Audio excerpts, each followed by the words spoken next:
Hi students, good evening எல்லாருக்குமே. என் voice கிளியராக கேட்குதாம்மா உங்களுக்கு? என் வாய்ஸ் கிளியராக கேட்குதா உங்களுக்கு? ஓம் சார். ஓ sir. Okay, thank you. Just a minute.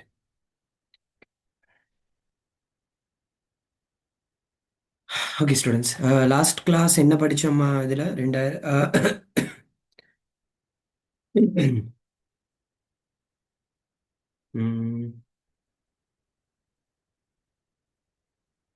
Last class எது பார்த்தோம்? 2022 ஸ்ட்ரக்சர் ஸ்ட்ரக்சரில் இதுலேருந்து பார்க்கணும்னு நினைக்கிறேன் தானே? நீரின் அமுக்கத்தை இதுலேருந்து தானே படிக்கணும். ஓ சார். ஓகே, சரிம்மா. ஸோ பார்ப்போம். ஸோ கவனிங்கம்மா. நீரின் அமுக்கத்தை எதிர்பார்க்கப்படும் குறித்த பெருமானம் வரை அதிகரிப்பதற்கு பம்பி பயன்படுத்தப்படும். நல்லா கவனிச்சுக்கோ. நீரின் அமுக்கத்தை எதிர்பார்க்கப்படும் குறித்த பெருமானம் வரை அதிகரிப்பதற்கு பம்பி பயன்படுத்தப்படும். இப்போ உனக்கு தெரிஞ்சிருக்கணும், ஒரு பம்பி என்பது மெயினா செய்யற வேலை என்னதுன்னா நீரின் அமுக்கத்தை அதிகரிக்கிறது. விளங்குதா? அதுவும் நீர்ப்பாசன நீரின் அமுக்கத்தை அதிகரிக்கிறது. அப்போ ஒரு நீரின் அமுக்கத்தை எதிர்பார்க்கப்படுற குறித்த பெருமானம் வரை அதிகரிக்கிறதுக்கு பம்பி பயன்படுத்தப்படும். இந்த பம்பி எடுத்துக்கிட்டீங்களா இருந்துச்சுன்னா, முதலாவது பாயிண்ட் என்ன விஷயம்னா, எதிர்பார்க்கப்படுற அமுக்கம், பாய்ச்சல் வீதம் ஆகியவற்றை பெறுவதற்கென பம்பியின் சுழலியை தொழிற்படச் செய்வதற்கு நீரின் விசையை விட அதிக விசை தேவைப்படுவது ஏன் அப்படின்னு சொல்லி ஒரு கேள்வி வந்திருக்கு. இந்த கேள்வி நீங்க வாசிக்கிற நேரம் ஏதோ கஷ்டமாய் மாதிரி தான் இருக்கும். ஆனா இந்த கேள்வி சிம்பிளான கேள்வி தான். நல்லா கவனிச்சுக்கோங்க. எதிர்பார்க்கப்படுற அமுக்கம், பாய்ச்சல் வீதம் ஆகியவற்றை பெறுவதற்காக பம்பீட சுழலியை தொழிற்படச் செய்வதற்கு நீரின் விசையை விட அதிக விசை ஏன் தேவைப்படும்? சிம்பிளா யோசிங்க. என்ன விஷயம்னா, நம்ம ஒரு பம்பியை தொழிற்படச் செய்யணுமா இருந்தா எங்களுக்கு எது சுழலணும் அப்படின்னு கேட்டா பம்பிட சுழலி சுழலணும். பம்பிட சுழலின்னு அவங்க சொல்றது எந்த பம்பி அவங்க மெயினா சொல்றாங்க இந்த இடத்துல? பம்பியின் சுழலின்னு சொன்னாவே இது என்ன பம்பி? அவங்க மைய நீக்க பம்பி. ஓகே. இந்த மைய நீக்க பம்பியில உள்ள காணப்படுற இம்பலர் இருக்கு தானே? இம்பலர்ட மறுபெயர் தள்ளி அல்லது முடுக்கின்னு கூட சொல்லுவோம். இந்த இம்பலர் சுழலணுமா இருந்தா அதுல கேட்கிற கேள்வியை பாரு.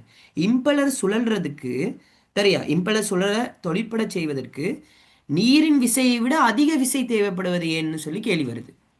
இப்படி நீரின் விசையை விட அதிக விசை தேவைப்படுவது ஏன்னு கேட்குறாங்க. நீ யோசிக்கணும் என்ன விஷயம் தெரியுமா? ஒரு பம்பி தொழிற்படமா இருந்துச்சுன்னா நீரின் விசையை விட நாங்க அந்த நீரை சுத்துறதுக்கு தேவையான இம்பலர் விசை அதிகமா இருக்கணும். ஏன் அதிகமா இருக்கணும்னு கேட்டீங்கன்னா, உராய்வு காரணமாக பம்பியின் வினைத்திறன் 100% காணப்படாமை. யோசிச்சு பாரு. உராய்வுன்ற இழப்புன்றது இருக்கும் தெரியுமாமா? நீங்க படிச்சிருக்கீங்க தானே? உராய்வு இழப்புன்னு ஒரு விஷயம் படிச்சிருக்கீங்க தானே? விளங்குதா? அதாவது ஒவ்வொரு பம்பியிலையும் இந்த உராய்வு இழப்புன்ற ஒரு விஷயம் இருக்குமா? ஓகே, உராய்வு இழப்பு. அப்போ உனக்கு தெரிஞ்சிருக்கணும், இந்த உராய்வு இழப்பு நல்லா கவனிச்சுக்கோ. இந்த உராய்வு இழப்புன்ற ஒரு விஷயம் இருக்கு தெரியுமா? அந்த உராய்வு இழப்பு ஏற்படுறனாலமா நாங்க என்னைக்குமே நீரின் விசையை விட அதிக விசை நாங்க என்ன கொடுக்கணும் கேட்டீங்கன்னா பம்பிட சுழலிக்கு கொடுக்கணும். அப்பதான் என்ன நடக்கும்? பம்பி சுழலும் போது கட்டாயம் உராய்வுன்றது ஏற்படுமே. அந்த உராய்வுக்கான இழப்பு முடிஞ்ச பிறகு மிச்சம் உள்ள விசை எதுக்கு கொடுக்கும் பார்த்தீங்கன்னா, நீரை தொழிற்பட செய்யறதுக்கு விசை பயன்படுத்தப்படும். அப்ப என்னைக்குமே நீரின் விசையை விட நாங்க நீருக்கு கொடுக்கிற விசையை விட சரியா அந்த நீரை செயற்பட செய்யறதுக்கு எப்படி அந்த நீரை செயற்பட செய்யறதுக்கு இம்பலருக்கு கொடுக்குற விசை பார்த்தீங்களா இருந்தால் அதிகமாக இருக்கணும். காரணம் என்னன்னா, அந்த இம்பலர் சுழலும் போது உராய்வு இழப்பு ஏற்படும். அந்த இம்பலர் சுழலும் போது உராய்வு இழப்பு ஏற்படுறதுனால தான் நாங்கள் நீரின் விசையை விட அதிக விசை யாருக்கு கொடுக்கணும்னு கேட்டிங்கன்னா பம்பிட சுழலிக்கு கொடுக்கணும், இம்பலருக்கு கொடுக்கணும். இது மறந்துடாத. அப்ப உராய்வு காரணமாக அல்லது உராய்வு இழப்பு காரணமாக பம்பிட வினைத்திறன் 100% காணப்படாதனால தான் நாங்க நீரின் விசையை விட அதிக விசை பம்பிட தொழிற்பட செய்யறதுக்கு கொடுக்கணும். சரியா?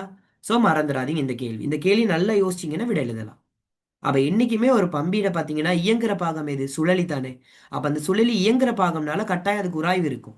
அப்ப அந்த சுழலி இயங்குற பாகம்னால திருப்பியும் சொல்றேன், அப்ப அந்த சுழலியை சுழலச் செய்யறதுக்கான சுழலியை சுழலச் செய்யறதுக்கான விசையானது நீரின் விசையை விட அதிக விசை கொடுக்கணும் சுழலியை சுழலச் செய்யறதுக்கு. அது மறந்துடாதீங்க என்னைக்குமே. அப்ப இது கட்டாயம் உங்களுக்கு எக்ஸாம்ல கேட்டாங்களா இருந்தா எழுத தெரிஞ்சிருக்கணும். ஓகே, சரி. அப்ப இந்த விஷயத்த மறந்துடாதீங்க. முதலாவது பாயிண்ட். ரெண்டாவது, பம்பி ஒன்றை தெரிவு செய்யும் போது நீர்ப்பாசன முறைமையின் மொத்த நிரல் முக்கியமான காரணியாகும். மொத்த நிரலின் பிரதான கூறுகள் 3 எவைன்னு கேட்டா உங்களுக்கே தெரியும். மொத்த நிரல் கணிக்கிறதுக்கு பார்த்தீங்கன்னா 3 நிரல் எங்களுக்கு தேவை. ஒன்று உறிஞ்சல் நிரல், அடுத்தது இறக்கல் நிரல் அல்லது வழங்கல் நிரல்னு கூட சொல்லுவாங்க. இறக்கல் நிரலுக்கு மறுபெயர் என்னது? வழங்கல் நிரல். அல்லது வெளியேற்றல் நிரல்னு கூட சொல்லலாம் நம்ம. அடுத்தது என்னது? உராய்வு நிரல். விளங்குதா? ஏன்னா உனக்கே தெரியும் ஒரு மொத்த நிரல்ல சமன்பாடு என்னது? ரெண்டு விஷயம் இருக்கு. மொத்த நிரலுக்கான சமன்பாடுக்கு ரெண்டு விஷயம் இருக்கு தானே. பம்பியானது நீர்மட்டத்துக்கு மேலே அமைஞ்சிருந்தா, ஓகேயா, என்ன சமன்பாடு? மொத்த நிரலுக்கான சமன்பாடு என்னது? பம்பியானது நீர்மட்டத்துக்கு மேலே அமைஞ்சிருந்தா இரக்கல் நிரல். என்னைக்கும் முதலாவது அதைத்தான் எழுதணும். இரக்கல் நிரல். அடுத்தது அடுத்தது உறிஞ்சல் நிரல். அடுத்தது உராய்வு நிரல். பிளஸ் உராய்வு நிரல். ஓகேயா, சரியா? இது பம்பியானது நீர்மட்டத்துக்கு மேல இருந்தா. அதே பம்பியானது நீர்மட்டத்துக்கு கீழே இருந்தா இதே சமன்பாடு தான். ஒரு மாற்றம் உள்ள ஒரு சின்ன ஒரு மாற்றம் தான் இருக்கு. இரக்கல் நிரல் மைனஸ் உறிஞ்சல் எஸ், இரக்கல் நிரல் மைனஸ் உறிஞ்சல் நிரல் பிளஸ் உராய்வு நிரல். ஓகே, அது மறந்துடாதீங்க. ஓகேயா, இது ஏற்கனவே நம்ம படிச்சதுதான். ஓகேயா, அப்ப இது சம்பந்தப்படுத்த கணக்கு இன்னும் வரலமா, எக்ஸாம்ஸ்ல வந்து இல்ல, வந்தா எழுத தெரிஞ்சிருக்கணும். அடுத்தது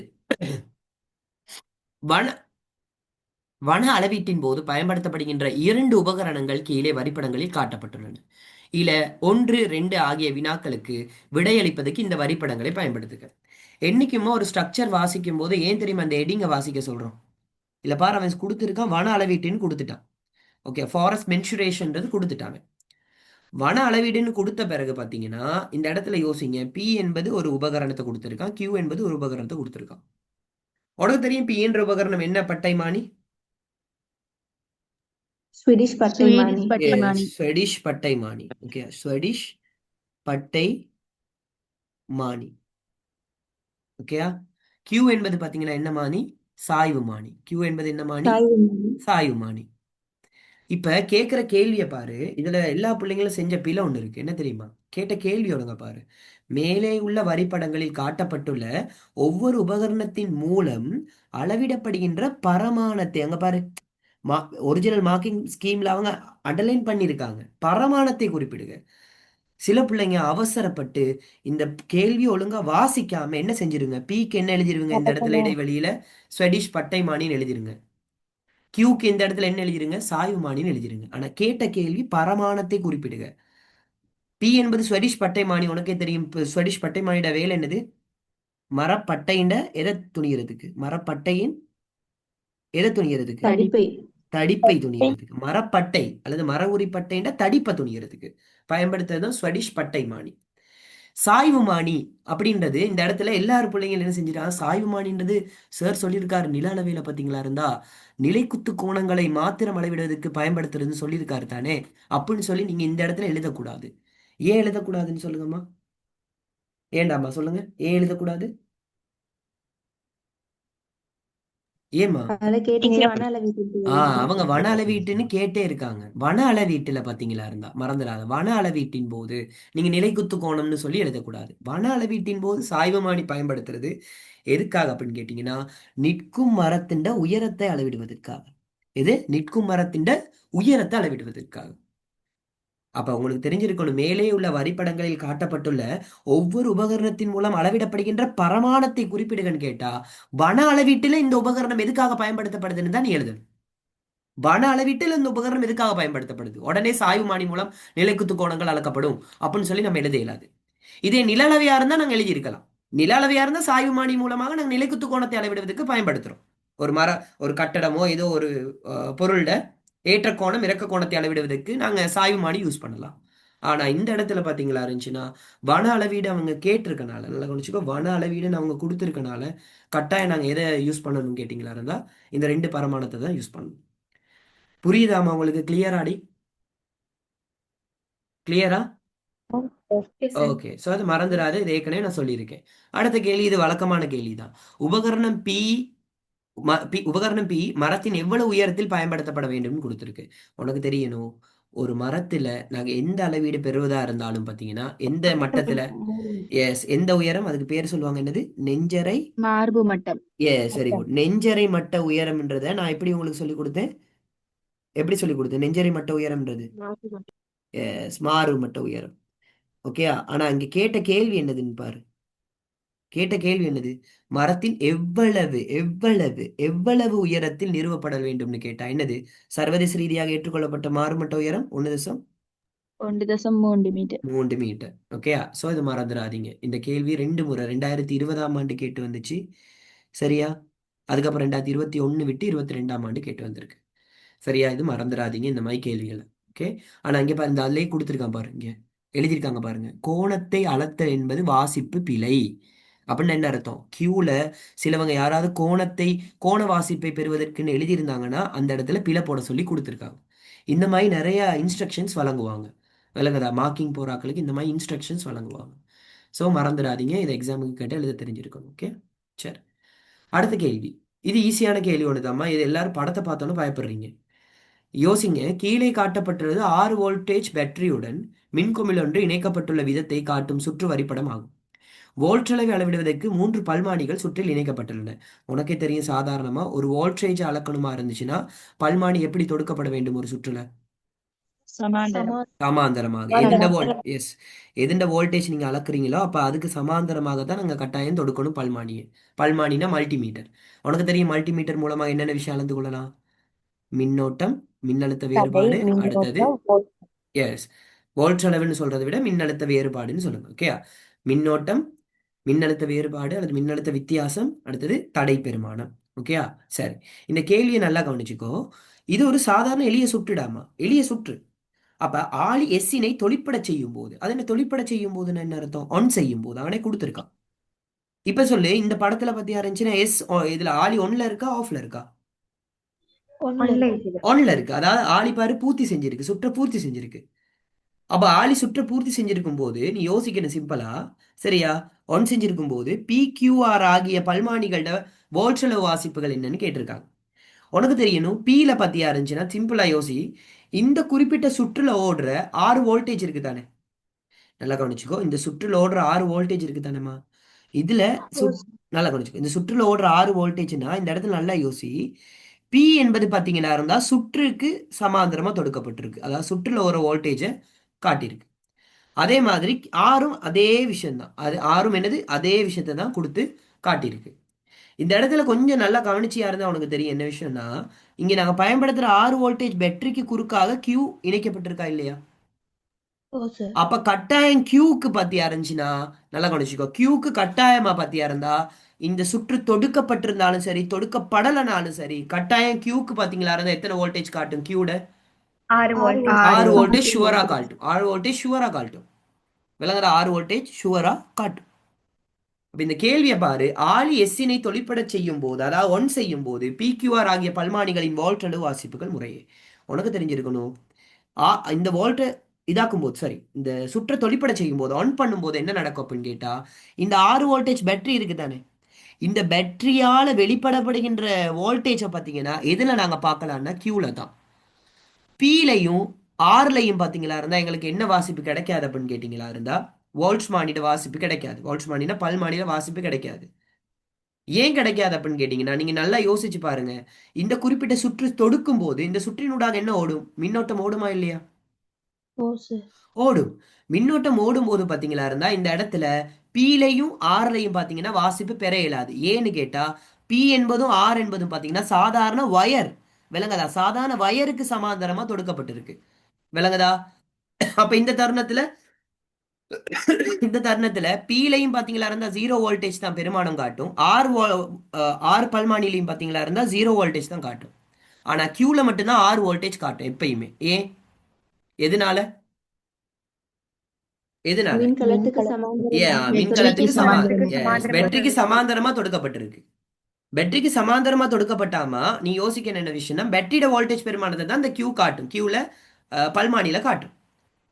அதே கேள்வியை அடுத்த கேள்வி கேட்டிருக்கான் பாரு. அடுத்த கேள்வி நல்ல கேள்வி உண்டு. ஓகே, அடுத்த கேள்வியை பாரு நல்லா. ஆளி எஸ்ஸினை தொழிற்பாடற்றதாக்கும் போது, எப்படி ஆளி எஸ்ஸினை தொழிற்பாடற்றதாக்கும் போது, விளங்குதா? நீ யோசிக்கணும் தொழிற்பாடற்றதுன்னா என்னது? ஆஃப் பண்ணும்போது. நீ நல்லா யோசிச்சு பாரு. ஆஃப் பண்ணும்போது நல்லா யோசி. இந்த இடத்துல இது பேட்டரியோட பிளஸ், இது மைனஸ். ஓகே, இப்ப யோசி. கட்டாயம் கியூல எத்தனை வோல்டேஜ் காட்டும்? அது நீ சுற்று தொழிற்படுதோ இல்லையோ கியூல கட்டாயம் 6 வோல்டேஜ் காட்டும். இப்ப இந்த சுற்றை தொழிற்பாடு அற்றதாக்கும் போது பாத்தீங்களா இருந்தா என்ன நடக்குதுன்னு கேட்டீங்கன்னா பியூல 6 வோல்டேஜ் காட்டும். இப்ப சொல்லு, ஏன் பியில 6 வோல்டேஜ் காட்டுது?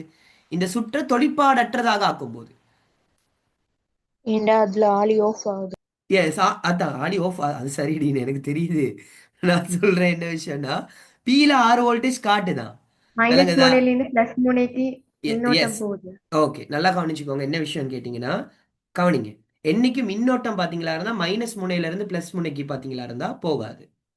ஏன்னா உனக்கே தெரியும் என்ன விஷயம் அப்படின்னு கேட்டியா இருந்துச்சுன்னா, ஒரு மின்னோட்டம்ன்றது பார்த்தீங்களா இருந்தா இலத்திரன் பாய்ச்சலுக்கான எதிர்பாய்ச்சல். விளங்குதா? இலத்திரன்கள் மைனஸ்ல இருந்து பிளஸ் நோக்கி பாயும்னா மின்னோட்டம் எதுல இருந்து எது நோக்கி பாயும்? பிளஸ்ல இருந்து மைனஸ் மைனஸ் நோக்கி நோக்கி. பாயும். ஓகே, இந்த இடத்துல உனக்கு கியூல ஒரு பிரச்சனையும் இல்லையே. கியூல பார்த்தீங்கன்னா 6 வோல்டேஜ் காட்டும். இப்போ எங்களுக்கு சுவிட்ச் பாத்தியா இருந்தா என்னதுல இருக்கு? ஆஃப்ல இருக்கு. இப்போ நல்லா கவனிச்சுக்கோ, சிம்பிளான வேலை தான், ஒன்றும் விஷயம் இல்லை. உனக்கு தெரியும் என்ன விஷயம்னா, சிம்பிள். இந்த பீல பாத்தியா இருந்தா 6 வோல்டேஜ்ன்றது காட்டும், ஆர்ல பாத்தீங்கன்னா 0 வோல்டேஜ் காட்டும். ஏன் அப்படின்னு கேட்டா, நீ யோசி. இந்த பேட்டரியில பாத்தீங்கன்னா வலு கொடுக்குறோம் தானே, அது 6 வோல்டேஜ்.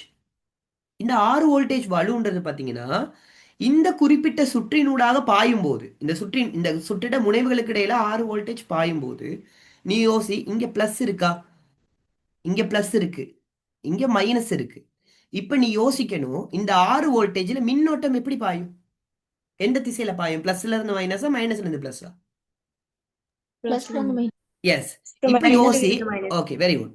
இப்ப பாரு, இந்த பிளஸ்ல இருந்து இந்த மின்னோட்டம்ன்றது பாயுது அப்படின்னா, இந்த 6 வோல்டேஜ் இந்த எஸ் தொடர்பாடற்றதாக இருக்கும்போது, அதாவது இந்த எஸ் பாத்தீங்களா இருந்து என்ன இருக்கும்போது தொடர்பாடற்றதாக இருக்கும்போது, அந்த குறிப்பிட்ட வோல்டேஜ் எதனூடாக போகும் அப்படின்னு கேட்டிங்கன்னா, இந்த சுற்றினூடாக தான் நாங்கள் பயணிக்கும்.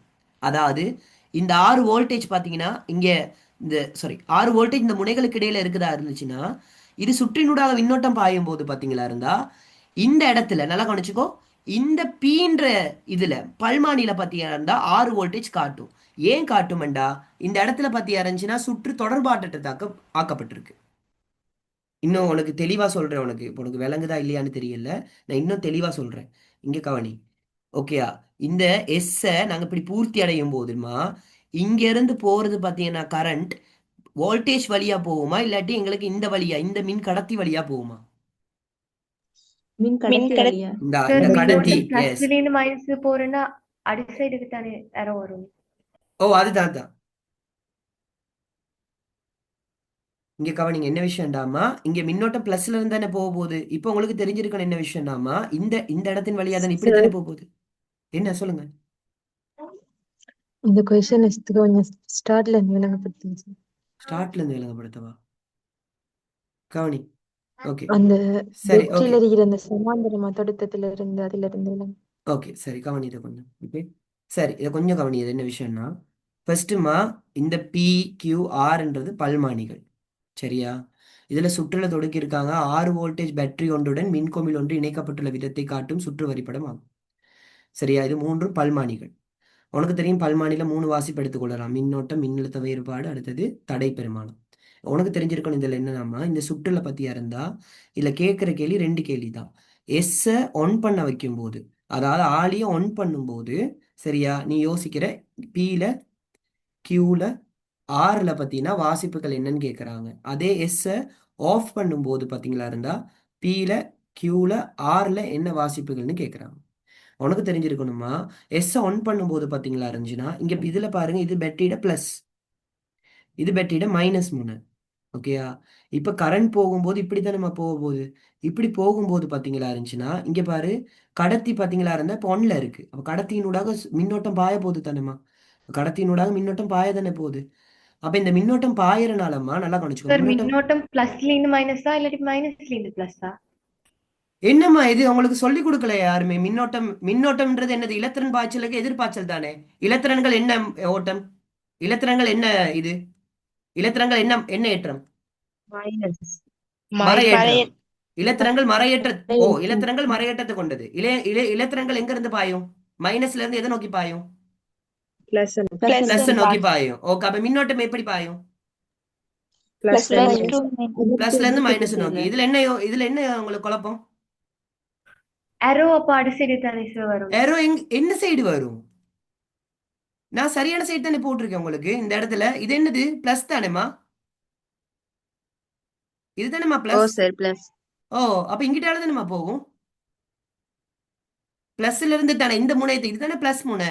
இதுல இருந்து தான் நம்ம மைனஸ் நோக்கி பாயும். Right, sir. zero. ஆ இப்ப நல்லா கவனிச்சுக்கோங்க. இது எஸ் என்பதுமா ஒன் பண்ண இருக்கும்போது நல்லா கவனிச்சுக்கோ. எஸ் என்பது ஒன் பண்ணி இருக்கும்போது பாத்தீங்களா, இந்த இடத்துல இந்த சுற்றினூடாக மின்னோட்டம் பாயும் போது இந்த கடத்தியினூடாக தான் பாயும். ஏன்னா இந்த எஸ் பூர்த்தி ஆயிருக்கு. அப்ப இதனூடாக மின்னோட்டம் பாயும் போது பாத்தீங்களா ரஞ்சினா, இந்த பீலையும் பி அதாவது இந்த கடத்திக்கு சமாந்தரமா தொடுக்கப்பட்டுள்ள பீலையும் வோல்டேஜ் காட்டாது, ஆர்லையும் பாத்தீங்களா இருந்தா வோல்டேஜ் காட்டாது. அதாவது இதுல பாத்தீங்களா இருந்தா 6 வோல்டேஜ் காட்டும். காரணம் என்ன? சரியா மின்கலத்துக்கு சமாந்தரமா தொடுக்கப்பட்டிருக்கு.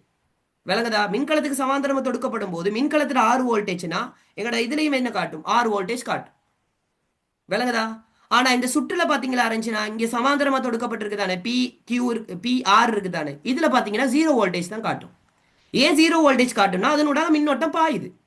விளங்குதா? அதனூடாக என்ன நடக்குது அப்படின்னு கேட்டீங்களா இருந்தா மின்னோட்டம் பாயுது.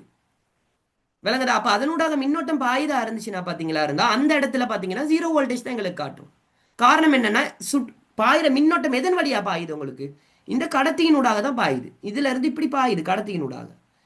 இப்படி கடத்தியினூடாக பாயிற நேரம் பாத்தீங்களா இருந்தா பீலையும் ஆர்லையும் பாத்தீங்கன்னா 0 வோல்டேஜ் தான் காட்டும். இதே பாத்தீங்களா இருந்துச்சுன்னா எஸ் ஆஃப் ஆக்கும் போது, ஓகே, இதே எஸ் ஆஃப் ஆக்கும் போது, ஓகே, ஆஃப் ஆக்கும் போதுன்னு என்ன அர்த்தம்? எஸ் இப்படி இருக்கு. இப்ப எஸ் ஆஃப் ஆக்கும் போது பாத்தீங்கன்னா இந்த கடத்தியினூடாக போகுமா எங்களுக்கு கரண்ட்? போகாது. போகாது. கடத்தினூடாக கரண்ட் போகாதுனாமா 6 வோல்டேஜ் என்ற நேரம் இங்க பாரு இப்படி இப்படி பயணிக்கும். விளங்குதா? இப்ப நான் காட்டுறது பாரு, நீல கலர்ல காட்டுறேன் பாரு. இப்ப பயணிக்கும் போது பாத்தியா இருந்துச்சுன்னா கொஞ்சம் இரு. இப்ப இப்படித்தான் பயணிக்க போகுது. இப்படி வந்தது இதன் வழியா போக முடியுமா? எஸ் தொழிற்பாடற்றதாகும் போது ஆடி ஆஃப் பண்ணும்போது இதன் வழியா போக முடியுமா? இப்ப நான் ஸ்டார் போட்ட இந்த வழியா போக முடியுமா? முடியாது. இதன் வழியா இந்த வழியா போக முடியாது. இந்த வழியா போக முடியலாட்டி என்ன செய்யும் இது? இது ஒரு சுற்று தானமா, பல்மானியோட நாங்க பிளஸ் மைனஸ் இணைக்கிறோம் தானே, புரொப்ப இணைக்கிறோம் தானே. அப்ப இதன் வழியா என்ன நடக்கும்? போக பார்க்கும். இதன் வழியா போகும்போது பாத்தீங்கன்னா இங்க 6 வோல்டேஜா இருந்தா அதே 6 வோல்டேஜ் பீலையும் காட்டும். ஏ பீன் வழியா தானே என்ன நடக்குது? இங்க போகுது. இப்படி போன கரண்ட் பாத்தீங்களா இருந்தா எங்கட சுற்று வழியாக பாத்தீங்களா இருந்தா இப்படி. இப்ப சொல்லுங்க, கரண்ட் 6 வழியா போகுமா இல்லாட்டி நான் இந்த இடத்துல இப்ப நான் இப்ப மார்க் பண்ணிருக்கேன் இந்த வழியா போகுமா கரண்ட்? மார்க் பண்ணு சார். நான் மார்க் பண்ணிருக்க வழியா போகும். மார்க் பண்ணிருக்க வழியா போகும்போது 6ல வோல்டேஜ் காட்டுமா காட்டாதா? காட்டாது. காட்டாது. 0 வோல்டேஜ் தான். விளங்குதா? அதைத்தான் அவன் கேட்டு இருக்கான். சிம்பிளான கேள்வி இது உண்டு. சரியா? இதை நான் திருப்பியும் சொல்றேன்டாமா, உனக்கு புரிகிற மாதிரியே உனக்கு சொல்றேன், நல்லா கவனிச்சுக்கோ. ஃபர்ஸ்ட் உனக்கு இதுல ஏதாவது டவுட் இருக்கான்னு கேட்கிறேன். எனக்கு ஃபர்ஸ்ட் இது டவுட் இருக்கா? எஸ்ஸினை தொழிற்பட செய்யும் போது நாம எஸ் ஆன் பண்ண செய்யும் போது பீலையும் 0 வோல்டேஜ் தான் காட்டும், ஆர்லையும் 0 வோல்டேஜ் தான் காட்டும். காரணம் என்ன தெரியுமா? இந்த இடத்துல கரண்ட் போட போறது பாத்தீங்கன்னா இந்த திசை வழியாக, அதாவது இந்த கடத்தி வழியாக ஓட போகுது. இந்த இருக்கு மெயினான இந்த கடத்தி வழியாக தான் ஓட போகுது. அப்ப இந்த பீலையும் பாத்தீங்களா இருந்தா ஆர்லையும் 0 வோல்டேஜ் தான் காட்டும். ஏன்? அதனூடாக ஓட போறது இல்லையே, பல்மானியூடாக ஓட போறது இல்லையே. அதனால பீல 0 வோல்டேஜ் தான், ஆர்லையும் 0 வோல்டேஜ் தான் காட்டும். ஆனா இதே சுற்ற பாத்தீங்கன்னா எஸ் தொழிற்பாடு அற்றதாக ஆக்கும் போது யோசி, தொழிற்பாடு அற்றதாக ஆக்கும் போது இப்ப யோசி, கரண்ட் ஓடுறது யோசி, ஓட்டம் பாயறது யோசி. எப்படி பாயும்? இப்ப இப்படி வந்த பாய் இப்படி போகுமா? இந்த இந்த இதன் வழியாக போகுமா? நடுவுல நம்ம கொடுத்திருக்க இதன் வழியா போகுமா? இதன் வழியா போகுமாமா? போகாது. ஏன் போகாது? அதான் கேள்வி. ஏன் போகாது? அது ஆஃப் பண்ணிரு. ஆஃப் பண்ணிருக்கு. அப்ப ஆஃப் பண்ணிருக்க இருந்துச்சுன்னா எங்களுக்கு இந்த 6 வோல்டேஜ் ஆனது கியூல கட்டாயம் 6 வோல்டேஜ் காட்டும். பேட்டரிக்கு சமாந்தரமா தொடுக்கப்பட்டிருக்கு. பேட்டரியோட 6 வோல்டேஜ் அப்படியே அந்த கியூல 6 வோல்டேஜ் காட்டும். இப்ப எஸ் நான் தொழிற்பாடு அற்றதாக ஆக்கும் போது, ஓகே, எஸ் நான் தொழிற்பாடு அற்றது அப்படின்னா ஆஃப் பண்ணும்போது இப்ப என்ன நடக்கும்? இந்த கரண்ட் என்ன நடக்கும்? இப்படியே வந்தது, அதாவது கியூ மூலமா வந்தது பாத்தீங்களா இருந்தா இங்கிட்டு போக இயலாது, இதன் வழியா போக இயலாது. அப்ப என்ன செய்யும்? எங்கட எதன் வழியா போகும்? எதன் வழியா போகும்? எங்கட பல்மானி வழியா போகும்போது கட்டாயம் இந்த 6 வோல்டேஜ் அப்படியே பீலே என்ன வோல்டேஜ் காட்டும்? 6 வோல்டேஜ் காட்டும். அப்படி வந்த 6 வோல்டேஜ் இந்த மின்குமிழ் வழியாக இப்படியே வரும்போது தானே இப்ப வந்த இப்படியே வந்த ஓட்டமானது எப்படி பாயும் நினைக்கிறேன்? இந்த 6 இந்த வழியா பாயுமா இல்லாட்டி நேராவே பாயுமா? நேராவே போயிடும். விளங்குதா? இந்த இடத்துல என் பிரியணும் ஓட்டம் நேராவே போயிடும். இப்படி நேராவே போயிருச்சுன்னா 6ல ஏதாவது வோல்டேஜ் காட்டுமா? காட்டாது. 0 வோல்டேஜ் தான் காட்டும். இவ்வளவுதான் விஷயம். விளங்குதா? இதைதான் இங்க கேட்டிருக்காங்க. இங்க பாரு, அதே விஷயம்தான். இது சிம்பிளான ஒரு கேள்விதான். விளங்குதா? அடுத்தது மின்னோட்டம். ஃபர்ஸ்ட் உனக்கு பேசிக்ஸ்ல இருந்து தான் நான் ஆரம்பிச்சேன். நான் இது இலத்திரனியல்ல நான் சொல்லி கொடுக்கலையா மின்னோட்டம்ன்றது? மின்னோட்டத்துல சமன்பாடு இது என்னது என்னது மின்னோட்டத்துல இதை சொல்லுங்க, வரைவிலக்கணத்தை சொல்லுங்க. ஏற்ற பாய்ச்சல் வீதம். ஓ, ஏற்ற பாய்ச்சல் வீதம் தான். சரிம்மா, அது வரைவிலக்கணம் ஒழுங்கா சொல்லுங்க. பாய்ச்சல் வீதம்னு வருதுன்னா வரைவிலக்கணம் சொல்லுங்க. ஓரலகு நேரத்தில் கடத்தினூடாக ஓரளவு பாயிர நேரத்தில் பாய்ந்த பாயிர மின்னேற்றங்களின் அளவு. மின்னேற்றங்கள் அளவு. உனக்கு தெரியும், மின்னேற்றங்கள் நாம சொல்றது இலத்திரன்களை தான். கூலம்னு சொல்லுவாங்க. அதுல அலகு, மின்னேற்றங்கள் அலகு என்னது? கூலம். அப்ப உனக்கு என்ன சொல்லி கொடுத்திருக்கேன்னா, மின்னோட்டம் பாயிறது எப்படி? எந்த பாய்ச்சலுக்கு எதிர்பாய்ச்சல் மின்னோட்டம்? இலத்திரன் இலத்திரன் பாய்ச்சலுக்கு எதிர்பாய்ச்சல். இலத்திரன்கள் எப்படி இலத்திரன்கள் என்ன ஏற்றத்தை கொண்டது? மறையேற்றம். அப்ப மறையேற்றம். இலத்திரன்கள் மறையேற்றத்தை கொண்டனால பாத்தீங்கன்னா, இலத்திரன்கள் எப்படி பாயும்? மறையில இருந்து நேருக்கு பாயுமா, நேர்ல இருந்து மறைக்கு பாயுமா? மறையிலிருந்து மறையில இருந்து நேருக்கு. நேருக்கு பாயும். மின்னோட்டம் எங்க எப்படி பாயும்? அப்ப இலத்திரன் பாய்ச்சலுக்கு நேர்லேருந்து மறை. நேர்ல மறை. நேர்ல இருந்து மறையை நோக்கி பாயும். இதுல என்ன டவுட் உங்களுக்கு? இதுதானே பேசிக்ல நான் சொல்லி கொடுத்தேன். விளங்குதா? இல்லம்மா, நான் இது சொல்லி கொடுத்தது தானேம்மா. விளங்குதா உங்களுக்கு? அதை தான் நான் திருப்பி திருப்பி கேட்கிறேன். விளங்குதா? ஓகே, சோ இது விளங்கிச்சா? அப்ப நான் விளங்கப்படுத்தின விளங்கிச்சா உங்களுக்கு? இல்லைன்னா எதுவும் டவுட் இருக்கா? டவுட் இருந்தா சொல்லுங்க, நான் உங்களுக்கு இப்ப இல்ல, இதை முடிச்ச பிறகு நான் விளங்கப்படுத்துறேன். எனக்கு கோவம் வர்றது எதனால தெரியுமா? அடே, சொல்லி கொடுத்ததுதான். அப்பயும் நான் தெளிவா சொல்லி கொடுத்தேன் தானே உனக்கு. இலத்திரனுக்கு அப்ப கேட்கிற மின்னோட்டம் எங்க இருந்து எங்க பாயும்னு. எங்கடையில தமிழ்ல ஒரு இது இருக்கு, விடிய விடிய ராமாயண கதை, அப்புறம் விடிஞ்ச பிறகு ராமாயணத்து சாரி ராமனுக்கு சீதை என்ன முறைன்னு கேட்ட மாதிரி தான். உனக்கு இவ்வளவு நாள் பாத்தியா இருந்துச்சுன்னா மின்னோட்டங்கள் எப்படி பாயுதுன்னு சொல்லி நான் உனக்கு சொல்லி கொடுத்த பிறகு இப்ப மின்னோட்டம்ன்றது பிளஸ்ல இருந்து மைனஸ் பாயுமா, மைனஸ்ல இருந்து பிளஸ் பாயுமா? இது என்ன கேள்வி? எக்ஸாமுக்கு கிட்ட வந்துருச்சு. இது கேள்வியா இது? ஆ, சொல்றது இல்லடி, நான் கோவப்படுறதுக்கான அர்த்தம் உங்களுக்கு விளங்குது இல்லடி. அதெல்லாம் வெளிப்பாடு, உங்களுக்கு சொல்லி கொடுத்தது வெளிப்பாடு. ஸோ கொஞ்சம் ஒழுங்கா கவனிச்சுக்கோங்க, சரியா? இது விளங்கலைன்னா சொல்லுங்க, நான் உங்களுக்கு இதை முடிஞ்ச பிறகு சரி விளங்கப்படுத்துறேன். இது சிம்பிளான விஷயமா. இதுல இதுல பல்மானி இணைக்கப்பட்டிருக்கு. இந்த பல்மானி ஒரு சுற்றில் இணைக்கப்படும் போது யாதாயினும் ஒரு மின்சாதனம், ஓகே, ஒரு மின்சாதனம் இத்தனை வோல்டேஜ்ல இயங்குற மின்சாதனத்துக்கு சமாந்தரமா தொடுக்கப்பட்டுச்சுன்னா அந்த மின்சாதனத்துல எவ்வளவு வோல்டேஜோ அதே வோல்டேஜ் எங்க காட்டும் கேட்டீங்கன்னா பல்மானிக்கு காட்டும். ஆனா கடத்தியில பாத்தீங்கன்னா மின்னோட்டம் ஓடும் போது பாத்தீங்கன்னா அந்த இடத்துல என்ன காட்டாது? கடத்திக்கு சமாதானமா தொடுக்கும் போது மின்னோட்டம் எப்படி காட்டுமா காட்டாதா? மின்னோட்டம் இல்ல, வோல்டேஜ் காட்டுமா காட்டாதா? வோல்டேஜ் காட்டுமா காட்டாதாடாமா? காட்டாது. காட்டாது. காட்டாது. இப்ப நான் கேக்குறேன், மின்னோட்டம் காட்டுமா காட்டாதா? காட்டும். காட்டும். காட்டும். மின்னோட்டம் காட்டும். ஏன்? ஓட்டம் போகும்போது தானேமா. விளங்குதா? அப்ப எஸ் நாங்க ஆன் பண்ணும்போது மின்னோட்டம் காட்டும். இப்ப நான் சொல்றேன், எஸ் நான் ஆஃப் பண்ணும்போது இந்த இடத்துல மின்னோட்டம் காட்டுமா? பல்மானில மின்னோட்ட வாசிப்பு எடுக்க முடியுமா? காட்டாது. எடுக்க இயலாது. இதுதான் விஷயம். சார் சொல்லு தம்பி. சார் இதுல வந்து அந்த முதலாவது கொஸ்டின்ல வந்து மின்னோட்டம் ஓடுறதுக்கு குறுகிய பாதையை தேர்ந்தெடுக்கிறதால தான் பீக்கும் ஆருக்கும் 0 வோல்டேஜ் வருது. 0 வோல்டேஜ், அது தாண்டா 0 வோல்டேஜ். ஓகே, ரெண்டாவது கொஸ்டின்ல வந்து அந்த ஆளிய ஒஃப் ஓகே. பண்றதால வந்து ம், போறதுக்கு வழி இல்லாததால வழி இல்லாதனால. அந்த ஓ, பி வழியா வந்து ஆறுக்கு குறுகிய இடத்தால போறதால ஆறுக்கு 0 வருது. ஓகே. இப்ப நான் சொன்னதுக்கு இதுக்கு என்ன டிஃபரெண்ட்? இல்ல, ஆ, இதுதானே கான்செப்ட். அதுதான் அதுதான் நீங்க சொன்னது தாண்டாப்பா. நான் சொல்றது என்ன விஷயம்னு கேட்டீங்கன்னா, ஒரு மின்னோட்டம் பாயும் போது இந்த பாய் சொன்ன மாதிரி தான், மின்னோட்டம் பாயும் போது அதுக்கு குறுகிய பாதை எதுவோ அதுதான் தீர்மானிக்கும். இப்போ உனக்கு சிம்பிளா நான் சொல்லும் போது இந்த இடத்துல எஸ் பூர்த்தி அடைஞ்சிருக்கு. எஸ் பூர்த்தி அடைஞ்சிருக்கடாமா இந்த வழியா தான் போகும். விளங்குதா? இந்த வழியா தான் போகும், பி வழியா போகாது. அப்ப பிலையும் 0 வோல்டேஜ் தான், ஆர்லையும் 0 வோல்டேஜ் தான். அதே விஷயத்த பாத்தீங்கன்னா ஞாபகம் வச்சுக்கோ, அதே விஷயத்த எஸ் ஒன்ல இருக்கும்போது, சாரி ஆஃப்ல இருக்கும்போது, ஓகே, எஸ் ஆஃப்ல இருக்கும்போது பாத்தீங்கன்னா இதனூடாக பாய இயலாது. அப்ப என்ன நடக்கும்? போற வோல்டேஜ் ஆனது என்ன நடக்கும்? இந்த பி வழியாக தான் போகும். அதனால பில பாத்தீங்களா இருந்துச்சுன்னா 6 வோல்டேஜ்ன்றது காட்டும் ஆஃப்ல இருக்கும்போது. ஆனா ஆறுல பாத்தீங்கன்னா 0 வோல்டேஜ் தான் காட்டும். காரணம் என்ன? இப்படியே வந்த பெருமானம், இப்படியே வந்த ஓட்டமானது பாத்தீங்கன்னா நேராவே போயிடும். இப்படி இப்படி நேராவே போறனால பாத்தீங்கன்னா ஆறு வழியாக போகாதனால ஆறுக்கு என்னது 0 வோல்டேஜ் தான் காட்டும். இதுதான் விஷயம். சரிதானே? சோ இதை ஞாபகத்துல வச்சுக்கோ. அடுத்த கேள்வியை பாரு. சொல்லுங்க. ஓகே, அடுத்த கேள்வியை பாருங்க. மின்குமிழ், தடை, பேட்டரி, ஆளி ஆகியன இணைக்கப்பட்டுள்ள சுற்று வரைபடம் கீழே காட்டப்பட்டுள்ளது. மேற்குறித்த சுற்றினை தயாரிப்பதற்கென பின்வரும் கூறுகள் இணைப்பு வயர்களினால் இணைக்கப்பட வேண்டிய விதத்தை வரைக. இந்த சுற்றை சரியா பார்த்துக்கோ. இந்த சுற்றுல ஃபர்ஸ்ட் என்னைக்குமே இந்த பேட்டரியை பாரு. ஓகேயா? இந்த பேட்டரியை பாரு. பேட்டரியோட இது பிளஸ், இது மைனஸ். ஓகேயா? அதே மாதிரி இங்க கொடுத்துருக்கா மின்குமிழ், இங்க கொடுத்துருக்காங்க தடை. தடைக்கு சமாந்தரமாக கொடுத்துருக்காங்க என்னதுன்னு கேட்டீங்களா இருந்துச்சுன்னா ஆளி ஒன்று கொடுத்துருக்காங்க. ஆலி.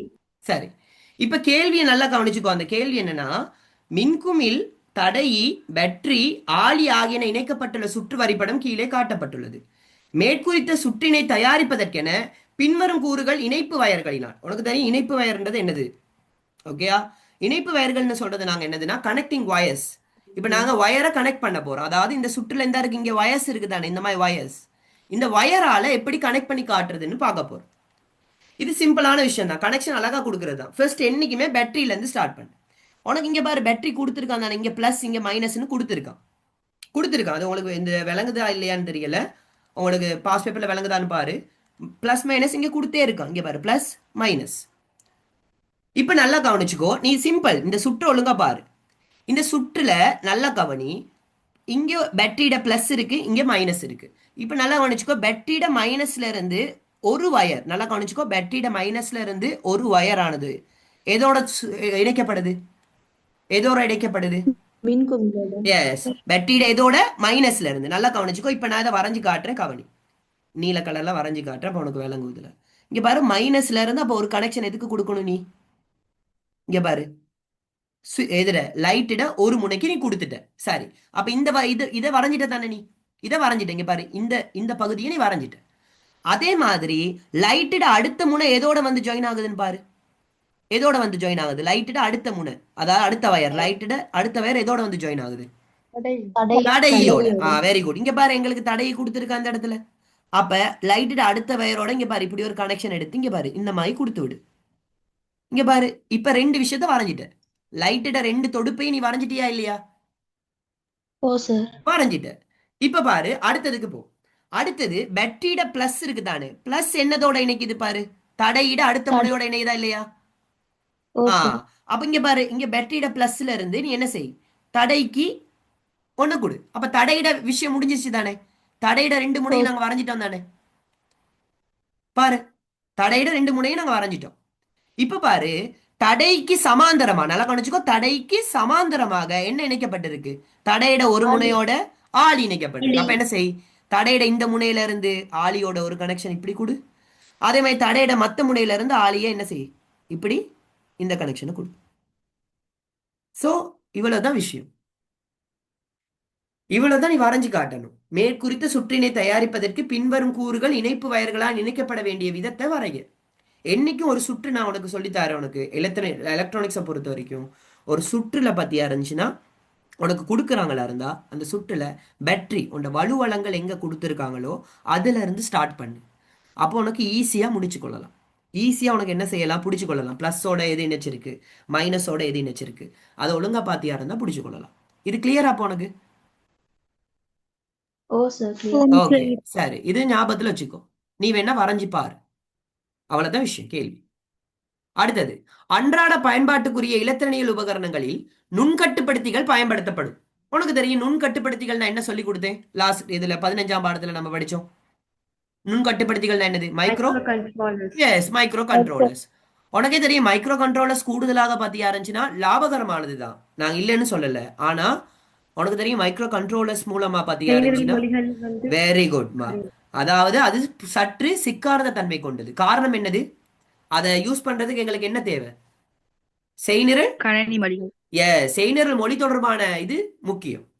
அப்ப கேட்ட கேள்வியை பாரு, ஈஸியான கேள்வி. அதாவது 2019ஆம் ஆண்டு சரியா கேட்ட எம்சிக்யூ சரியா பிஎல்சிக்கும் இடையிலான வேறுபாட்டிலே இந்த விஷயம் கொடுத்துட்டான்.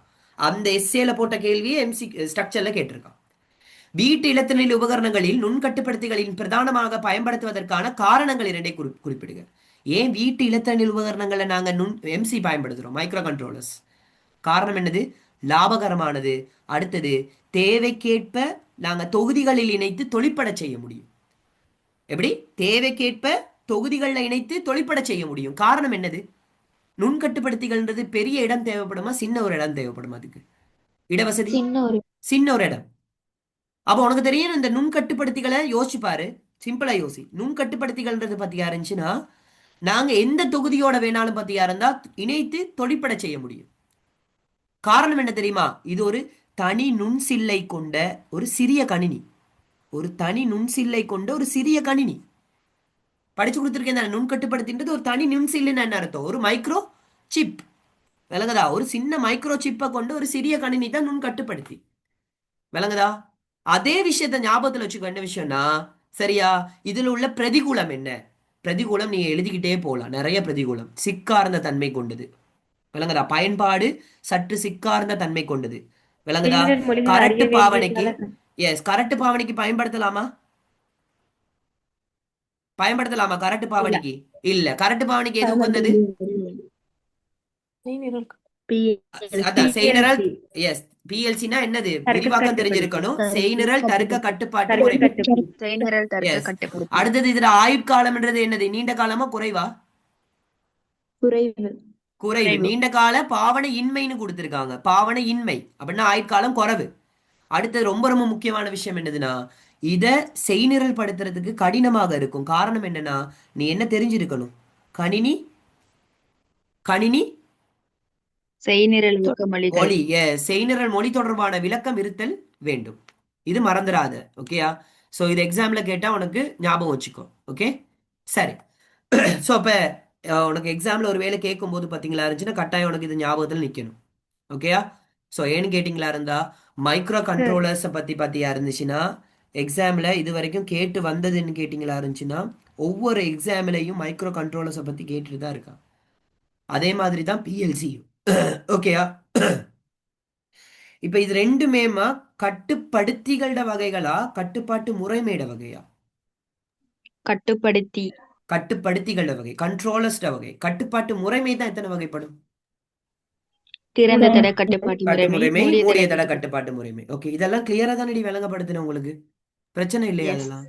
ஓ, சார் எலக்ட்ரானிக்ஸ் சொல்லுங்க சொல்லுமா சொல்லுங்க சொல்லு. கரட்டு ஒரு பாவனை ஆவண என்றது கேள்வி. என்னது? சரி, புரியலம்மா. என்னமா? கரட்டு பாவனை என்று இருக்குல்ல, அது எஸ், என்னது? அதாவதுமா கரெக்ட் பாவனைன்றதுமா ரெண்டு விஷயம் இருக்கு. உனக்கு உதாரணத்துக்கு சிம்பிளா சொல்றேன்னா ஹார்ட் யூஸ்ன்னு சொல்லுவோமா. ஹார்ட் யூஸ் யூசேஜ் இருக்கு தெரியுமா? இப்ப நான் யோசி இப்ப நான் சாதாரண ஒரு ஃபோன் யூஸ் பண்றேன் பை.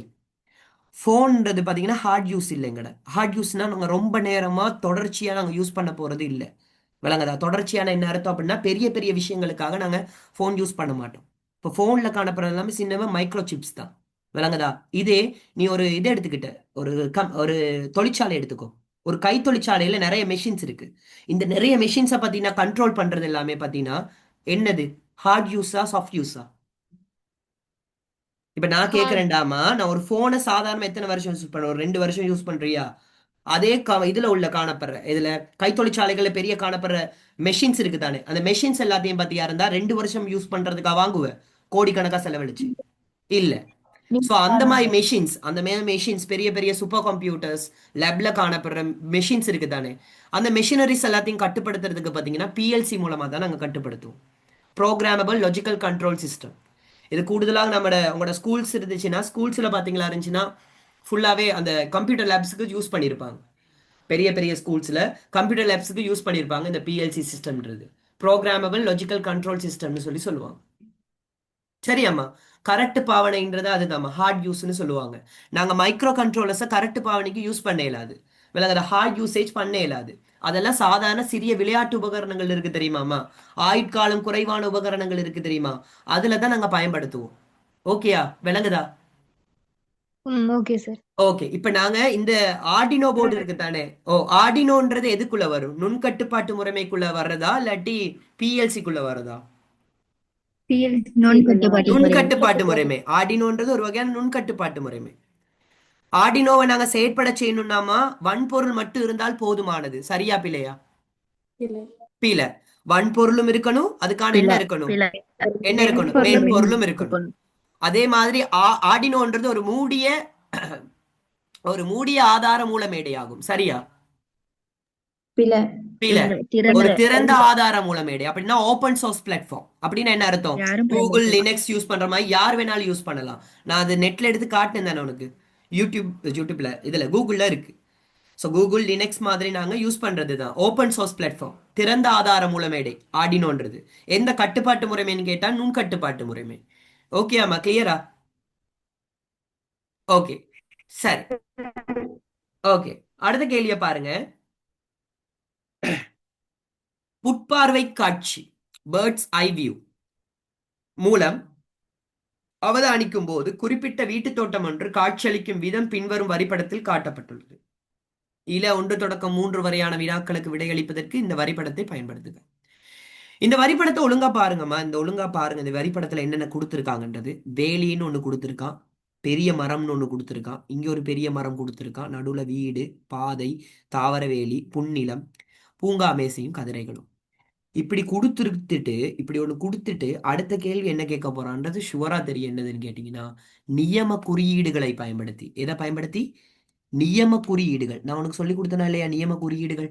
பெரிய மரத்துக்கு நியம குறியீடு என்ன, பற்றை தாவரத்துக்கு நியம குறியீடு இது, தாவர வேலிக்கு நியம குறியீடு இது, புன்னிலத்துக்கு நியம குறியீடு எதுன்னு சொல்லி உனக்கு சொல்லி கொடுத்தேன். ஞாபகம் இருக்கா? ஞாபகம் இருக்கா? ஓகே. அப்ப இதுல விஷயம் என்னதுன்னா, நியம குறியீடுகளை பயன்படுத்தி மேற்குறித்த தரை தோற்றத்தின் படிப்படை வரைபடத்தை வரைய சொல்லியிருக்காங்க. உனக்கு தெரிஞ்சிருக்கணும், பாதையா இருந்தா இந்த மாதிரி தான் கொடுப்பாங்க. நடைபாதைன்றது இந்த மாதிரி தான் கொடுப்பாங்க, கற்கள் மூலமாக இந்த மாதிரி. ஓகேயா? கற்கள் மூலமா இந்த மாதிரி கொடுப்பாங்க. இதுதான் நடைபாதை. இதே தாவர வேலியா இருந்துச்சுன்னா இப்படி இங்க பாருங்க, சரியா? இந்த மாதிரி கொடுப்பாங்க. ஓகேயா? இந்த மாதிரி கொடுப்பாங்க. இப்படி இப்படி இப்படி. ஓகே, இப்படி கொடுப்பாங்க தாவர வேலிகளை. ஓகேயா? இதே பூங்கா வாங்கா இருந்தா எப்படி கொடுப்பாங்க நான் சொல்லி கொடுத்தேன். பூங்கா வாங்கு இருக்கைகளுக்கு நடுவுல இப்படி ரவுண்ட் மாதிரி ஒண்ணு கொடுத்து என்ன செஞ்சிருப்பாங்க, இப்படி 4 பக்கம் இந்த மாதிரி அமைப்பொண்ணு கொடுக்கப்பட்டிருக்கும். இந்த அமைப்பொண்ணு இப்படி கொடுக்கப்பட்டிருக்கும். இது பூங்கா வாங்கு. பெரிய மரங்கள் நான் என்ன சொல்லி கொடுத்துருக்கேன்? பெரிய மரங்கள் தனி மரங்களுக்கு என்ன சொல்லி கொடுத்துருக்கேன்னா இந்த மாதிரி இந்த மாதிரி. ஓகே, இந்த மாதிரி நீ வரைஞ்சின்னா சரி. இதுதான் பெரிய மரங்களை குறிக்கிறது. நான் இதை ஏற்கனவே வரைஞ்சு காட்டுங்க பாரு. பெரிய மரங்களுக்கு 2 குறியீடு கொடுத்துருக்காங்க, பாதைக்கு குறியீடு கொடுத்துருக்காங்க, தாவர வேலிக்கு குறியீடு கொடுத்துருக்காங்க. புன்னிலத்துக்கு என்ன மாதிரி குறியீடு நான் சொல்லி கொடுத்தேன்? புல்நிலத்துக்கு இந்த மாதிரி குறியீடு நான் சொல்லி கொடுத்தேனா இல்லையாம்மா? அதுல உங்களுக்கு 17ஆம் பாடத்துல இதுதான் என்னது? புல்நிலம். புன்னிலம். புன்னிலம்னு சொல்றதுமா புல்நிலம்.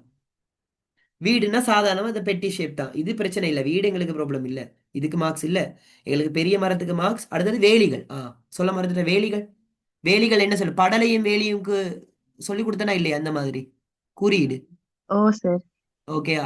இப்படி ஒண்ணு வந்துருந்துச்சுன்னா அது என்னதுமா? இந்த இடத்துல இதுக்கு பேர் தான் என்னது? படலை. படலைன்னா என்னது? கேட். விளங்குதா? ஓகே. இப்ப இந்த இடத்துல எங்களுக்கு கேட் தேவையில்ல, வேலி தானே கொடுத்துருக்க. அப்ப வேலிக்கு இந்த மாதிரி நாங்க வரைஞ்சான்னா சரி. விளங்குதா? ஓகே. ஓகே, இது நீங்க இப்படி வரைஞ்சு காட்டுறீங்க. இப்ப நடைபாதைக்கு இப்படி வரைஞ்சு காட்டிருக்காங்க. சொல்லுங்கம்மா. அந்த ஆதன கோடு உண்டா இது? எதுமா? அந்த ஒரு இந்த பாஸ் பேப்பர்ல தான் அந்த எம்சிக்யூல வந்து இருந்துச்சு தானே ஒரு இடத்துல ஆதன கோடுன்னு இந்த சொல்லி. மாதிரி சாய்வா அப்படின்னா என்ன இது? கொடுத்திருந்தாங்களா? ஓ ஆதனக்கோடுன்றது உங்களுக்கு 2022 ஏதோ தானே உங்களுக்கு வந்துச்சு ஆதனக்கோடுகள்.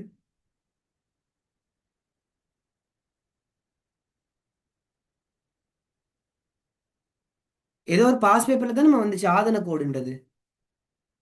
2023 சார். 2023லயா?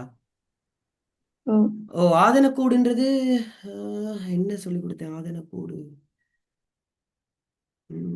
ஏதோ கிட்டத்தட்ட சொல்லி கொடுத்தேன் அது. பார்க்கும்போது நாங்க யாருக்கோ கேட்ட கேள்விக்கு ஆதனக்கோடு எங்கேயோ கேட்டி.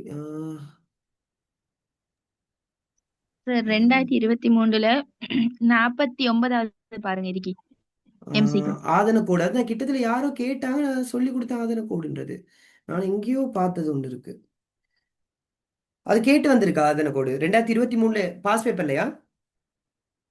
ஓ சார். ஓகே, அதை நான் பார்த்துட்டு சொல்றேன் அது என்ன விஷயம். 49. 49வது கொஸ்டின் தானே? ஓகே. ஓகே, நான் அதை பார்த்துட்டு ஓ சொல்றேன். ஓ ஓகே. சரி, ஓகே. ஓகே. ஸோ அப்போ அதில் பாருங்க என்ன விஷயம் அப்படின்னு கேட்டிங்களா இருந்துச்சுன்னா கவனிங்க. ஓகே. ஸோ அப்போ இதில் இந்த மாதிரி படங்கள் நீங்கள் என்ன செஞ்சு காட்டணும்னு கேட்டிங்களா இருந்தால் வரைஞ்சி காட்ட வேண்டி இருக்கும். சரி, சார் சொல்லுங்கம்மா. சார் நில எல்லைகளை பிரிக்கும் கோடு. நில எல்லைகளை எல்லை கோடுகளை.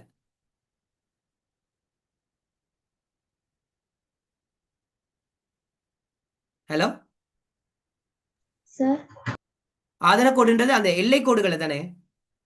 நான் உங்களுக்கு ஓ எல்லைகள் சொல்லி சார் கொடுத்துருக்கேன். முனைப்பான எல்லைகள், அடுத்தது இது என்ன சொல்றது, மென் எல்லைகள்னு சொல்லி, அதுதானே. ஓ சார் எஸ், அதான். ஓகே. கவனிச்சுக்கோங்கம்மா, அந்த ஆதன கோடுன்றது அதுல தான் வரும். என்ன தெரியுமா, நாங்க வடிவமைப்பு கோட்பாடுகள்ல படிச்சோம் தானே, கோடுகள் மற்றும் எல்லைகள்னு ஒண்ணு படிச்சோம், ஞாபகம் இருக்கா உங்களுக்கு? புற எல்லைகளை எடுத்து காட்டும்னு சொல்லி, கோடுகள்னா என்ன அர்த்தம், புற எல்லைகளை எடுத்து காட்டும்னு சொல்லி ஒண்ணு படிச்சோம், ஞாபகம் இருக்கா? ஓ சார். அதுல பாத்தீங்கன்னா 2 வகையான எல்லைகள் படிச்சோம் தெரியுமா, ஞாபகம் இருக்கா உனக்கு? முனைப்பான எல்லைகள், அடுத்தது மென் எல்லைகள்னு சொல்லி. முனைப்பான எல்லைகள், முனைப்பான எல்லைகள் நேர்கோடுகளால காட்டப்படும். ஓ, அடுத்தது மென் எல்லைகள் வளைவான கோடுகளால் காட்டப்படும் கொடுத்தோம். அதுல அப்ப ஆதன அவங்க ஆதன கோடுன்னு சொல்றது பாத்தீங்களா இருந்துச்சுன்னா இதைத்தான், என்ன, முனைப்பான எல்லைகளை தான். ஓகே, எல்லைகளை தான் சரி, ஓகே சொல்றோம். ஓகே. அதுல இந்த மாதிரி தான் கோடு காட்டுவாங்க அது. ஓகேயா, இந்த மாதிரி உங்களுக்கு காட்டியிருப்பாங்க. இப்படியா காட்டியிருந்தாங்க? ஓ ஓ சார் சார் ஓ ஓகே, இப்படித்தான் இருக்குது. ஓகே. வளைவான கோடுகளா இருந்துச்சுன்னா வளைவான வடிவத்துல காட்டியிருப்பாங்க. ஓகே, வளைவான இலைகள், அதாவது மென் இலைகளா இருந்துச்சுன்னா இந்த மாதிரி வளைவான ஷேப்ல காட்டியிருப்பாங்க. ஓகேயா, முனைப்பான எல்லைகளா இருந்துச்சுன்னா தான் நேர்கோடுகளால காட்டியிருப்பாங்க. நேர்கோடு மாதிரி ஒரு ஸ்லாண்ட் சைஸுக்கோ இல்லாட்டி நேராவோ காட்டியிருப்பாங்க. ஓகே, அதை நான் யோசிச்சேன், என்னவோ ஆதன கோடு எங்கேயோ கேள்விப்பட்டேன், எங்கேயோ ஒரு யாரோ கேட்டாங்க இது, அந்த டைம் சொல்லி கொடுத்தேன் நான். ஓகே. ஸோ அப்போ தெரிஞ்சு வச்சுக்கோங்க, ஆதன கோடுன்றது என்னதுன்னு கேட்டிங்கன்னா எல்லைகளை காட்டும், அது முனைப்பான எல்லைகளை மெயினாக குறிக்கிறது. ஓகே. சரி, அடுத்த கேள்வியை பாருங்க. அடிப்படை வரைபடத்திற்கமைய அடுத்து வரையப்பட வேண்டிய வரைபடம் யாது அப்படின்னு கேட்டிருக்கு. ஓகே, நல்ல கேள்வி ஒண்ணுடாமா. ஓகே, இது நல்ல ஒரு கேள்வி. இதுல என்ன விஷயம் அப்படின்னு கேட்டீங்கன்னா, உனக்கு நான் சொல்லி கொடுத்துருக்கேன், ஞாபகம் இருக்கா? ஒரு நியம திட்டம், அதாவது நாங்க ஒரு ஒரு எப்படி சொல்றது, நில அலங்கரிப்பு திட்டத்தை நாங்க தயாரிக்கிற படிமுறைகள் இருக்கு. அந்த படிமுறைகள்ல பாத்தீங்களா இருந்தாமா, என்ன படிமுறைகள் ஞாபகம் இருக்கா? லாஸ்ட் கிளாஸ் உங்களுக்கு சொல்லி கொடுத்தது, அந்த படிமுறைகளோட ஆர்டர் ஞாபகம் இருக்கா? சொல்லுங்க பாப்போம், ஆர்டர், படிமுறைகளோட ஆர்டர் சொல்லுங்க பாப்போம். எனிவன்? நோட்ஸ் இருப்பாதீங்க தயவு செஞ்சு, ஆர்டரை சொல்லுங்க. முதலாவது நிலத்தை என்னது? திட்டமிடலும் சேவை பெறனுடன் கலந்துரையாடல். கலந்துரையாடலும். ஓகேயா, அதுக்கு பிறகு நிலத்தை நோட்டமிடல். நிலத்தை நிலத்தை நோட்டமிடல். ஓகே, நோட்டமிடல். அடுத்தது திட்டப்படத்தை வரைதல். ஓகே, திட்டப்படத்தை வரைதல்ல பாத்தீங்களா இருந்துச்சுன்னா உங்களுக்கு என்ன சொல்லி கொடுத்த ஞாபகம் இருக்கா? திட்டப்படத்தை வரைதல்ல அடிப்படை திட்டம், ஆரம்ப திட்டம், Yes. அடிப்படை திட்டம். எஸ், ஃபர்ஸ்டா வரையறது ஆரம்ப திட்டமா அடிப்படை திட்டமா? அடிப்படை திட்டம். அடிப்படை திட்டம். அடிப்படை திட்டம் தான் நாங்க என்ன செய்வோம் அப்படின்னா பருமட்டாக திட்டப்படத்துல வரைவோம். விளங்குதா? அடிப்படை திட்டத்தை வச்சு நாங்க வரையறதுக்கு பேர் தான் என்னது? ஆரம்ப திட்டம். ஆரம்ப திட்டம். ஆரம்ப இப்ப நாங்க இங்க வரைஞ்சது பாத்தீங்களா இருந்துச்சுன்னா ஒரு அடிப்படை திட்டம், பேஸ் பிளான். இந்த அடிப்படை திட்டத்தை வச்சு நாங்க என்ன செய்வோம் அப்படின்னு கேட்டீங்களா இருந்துச்சுன்னா ஆரம்ப திட்டம் வரைவோம். சரியா? அந்த ஆரம்ப திட்டத்துல தான் பாத்தீங்களா இருந்துச்சுன்னா நாங்க என்ன செய்வோம் அப்படின்னு கேட்டீங்கன்னா பூங்கா கூறுகள், நிர்மாணிப்புகள் எல்லாத்தையும் நாங்க என்ன செய்வோம், அதுல வரைவோம். அப்படி வரையும் போது, ஆரம்ப திட்டத்தை வரையும் போது நான் உனக்கு என்ன சொல்லி கொடுத்துருக்கேன், என்ன வரிப்படம் வரைவோம் நாங்க, அந்த வரிப்படத்துல பேர் என்னது? குமிழி வரை. எஸ், குமிழி வரைபடம் அல்லது குமிழி வரைபடம். வெரி குட், பபிள் டயக்ராம்னு சொல்லுவாங்க, குமிழிரு கோட்டு வரைபடம்.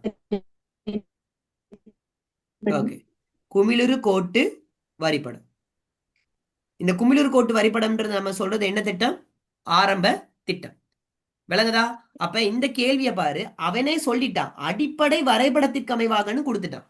அடிப்படை வரைபடத்துக்கு அமைவாகனா அவன் உனக்கே தெரியும் என்னது. இப்ப நாங்க மேல வரைஞ்சது அடிப்படை திட்டம். இந்த அடிப்படை திட்டத்திலிருந்து உருவாக்கப்படுவதுதான் என்னது?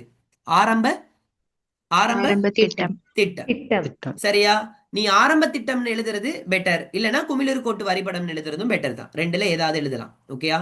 ஆரம்ப திட்டத்துல வாரதுதான் இந்த குமிழிரு கோட்டு வரிபடம். சரி, அடுத்தது பாத்தியா இருந்தா இறுதி திட்டப்படத்தை முழுமைப்படுத்திய பின்னர் அளவெடுப்பு சிட்டை தயாரிக்க வேண்டும். நான் சொல்லி கொடுத்துருக்கேன் இல்லையா, அளவெடுப்பு சிட்டைக்கு இங்கிலீஷ்ல என்ன சொல்லுவாங்க ஷார்ட்டா 3 வேர்ட்ல? BO BOQ. எஸ், இங்கிலீஷ்ல விரிவாக்கம் என்னது? BOQ. பிஓக்யூக்கு விரிவாக்கம் என்னது? Bill of Bill of quantity. Bill of yes, bill of quantity. Quantity. அதாவது ஒரு அளவெடுப்பு சிட்டைன்னு சொல்றது அவங்க என்னதுன்னா பில் ஆஃப் குவான்டிட்டிஸ். இந்த இங்க கொடுத்தே எனக்கு இங்கிலீஷ்ல பாரு. தமிழ்ல ஒரு புது வேர்டு ஒன்று வரும்போது பார்த்தீங்கன்னா அவன் இங்கிலீஷ்ல கொடுத்து தான் இருக்கான், பில் ஆஃப் குவான்டிட்டின்றது. விளங்குதா? தமிழ்ல பிஓக்யூக்கு நான் என்ன சொல்லி கொடுத்துருக்கேன்? அளவை அளவை பட்டியல். பட்டியல். விளங்குதா? சோ அப்ப இதுல கேட்ட கேள்வியை நல்லா கவனிக்கும். அளவெடுப்பு சிட்டையில் உள்ளடக்கப்பட வேண்டிய உருப்படிகள் ரெண்டை குறிப்பிடுங்க. உருப்படிகள்னா என்னது? ரெண்டு விஷயம். மெயினா என்னது தெரியுமா? ஒரு குறிப்பிட்ட பில் ஆஃப் குவான்டிட்டியில மெயினா வாரது என்னதுன்னு கேட்டீங்கன்னா அடிப்படை நிலம் தயாரிப்பதற்கான செலவுகள். என்னென்ன செலவு? உதாரணத்துக்கு நீ பூங்கா கூரோண்ட நிறுவ போற. உதாரணத்துக்கு உண்ட பூங்காக்கு 5 சிலைகள் தேவைப்படுதுன்னு வச்சுக்கோ. உண்ட பூங்காக்கு 5 சிலைகள் தேவைப்படுதுன்னு வச்சுக்கோ. கவனிச்சுக்கோ. உனக்கு பூங்காக்கு 5 சிலைகள் தேவைப்படுதுன்னு வச்சுக்கோ. ஒரு சிலை பத்தியாரம் தான் 40,000 ரூபாய் படி.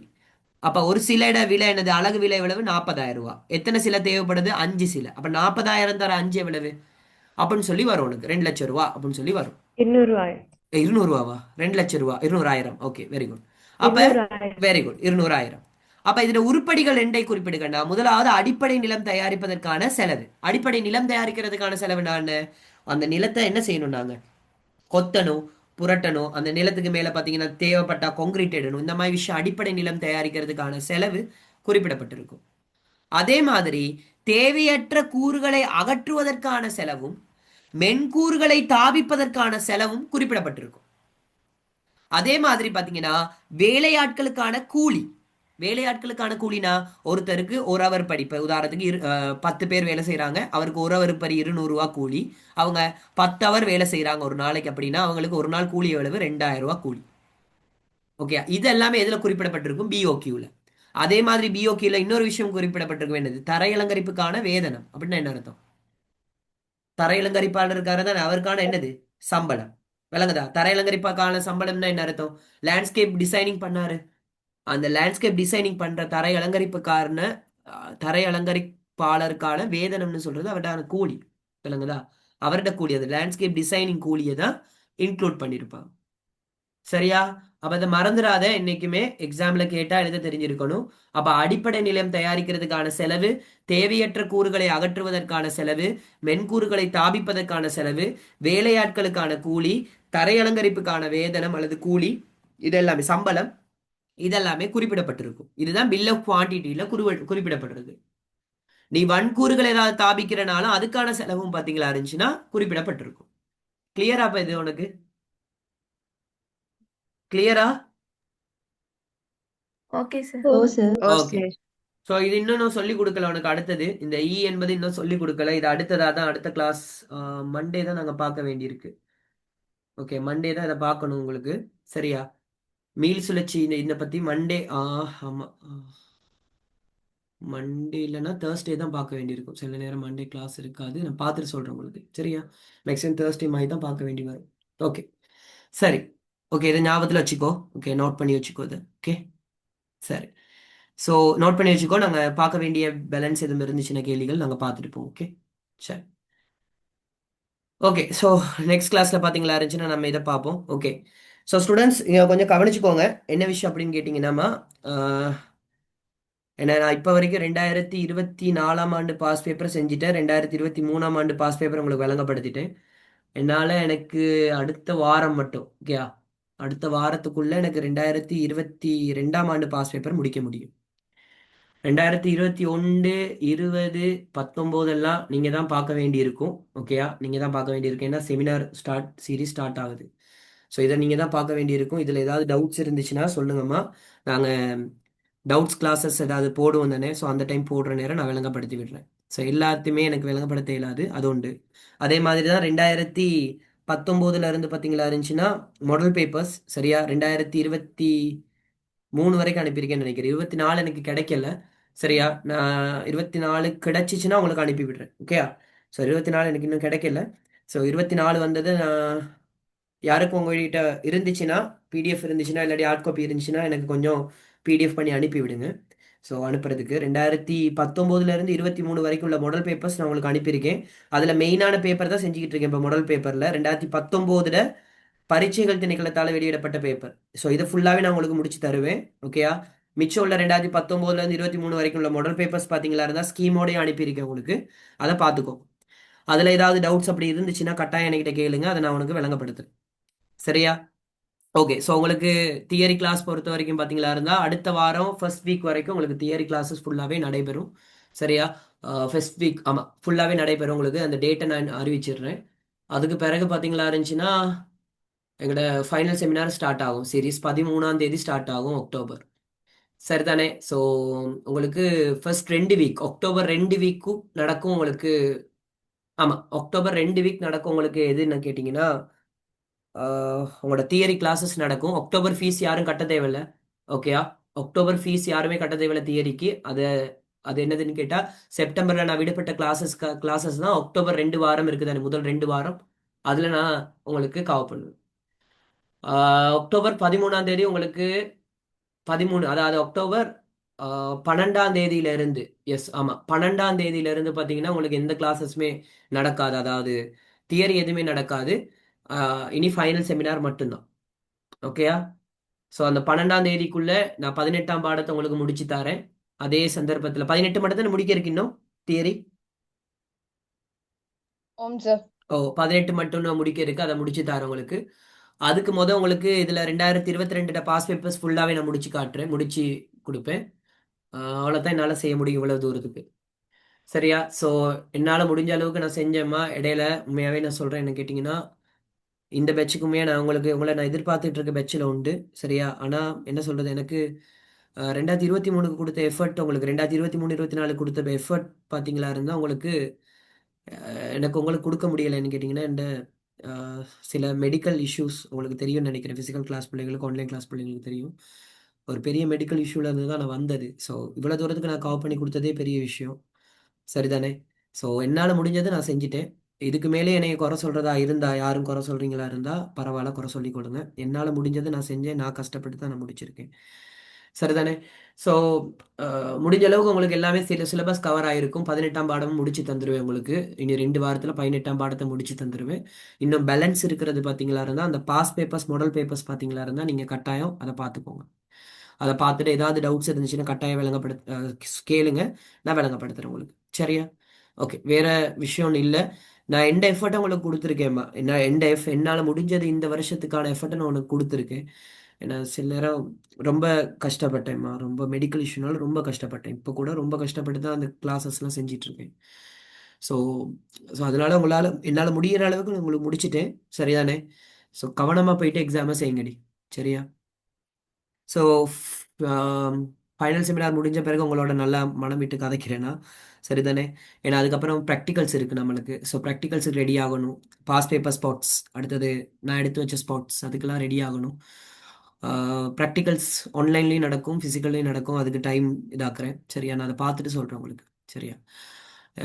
பயப்படாமல் எக்ஸாமை செய்யுங்கடி. ஒவ்வொரு வருஷம் நான் என்ன சொல்கிறது, நம்பிக்கை வச்சுருக்க ஒரு பெட்சில் உண்டு 2025. சரியா? ஏன்னா நல்ல பிள்ளைங்க எல்லாருமே நல்லா படிக்கக்கூடிய பிள்ளைங்க தான். சரியா? படிங்க, பயப்படாமல் படிங்க. சரியா? நான் எதுவும் உங்களுக்கு திட்டிருந்தேன்னா மன்னிச்சுக்கோங்க. என்னென்னா படிக்காடி தான் திட்டிருப்பேன் உங்களுக்கு. சரியானே? அப்படி எதுவும் மனசில் வச்சுக்கொள்ளாதீங்க. நான் சில நேரம் கோவப்பட்டிருப்பேன், உங்களுக்கு கோவப்பட்டு ஏசிருப்பேன் எல்லாருக்குமே. ஸோ படிக்காட்டி தான் எனக்கு கோவம் வருது. ஸோ அதனால தயவு செஞ்சு சொல்கிறேன், ஒன்றும் நினச்சி கொள்ளாதீங்க, ஒழுங்காக படிங்க. சரிதானே? பார்ப்போம். சரிதானே?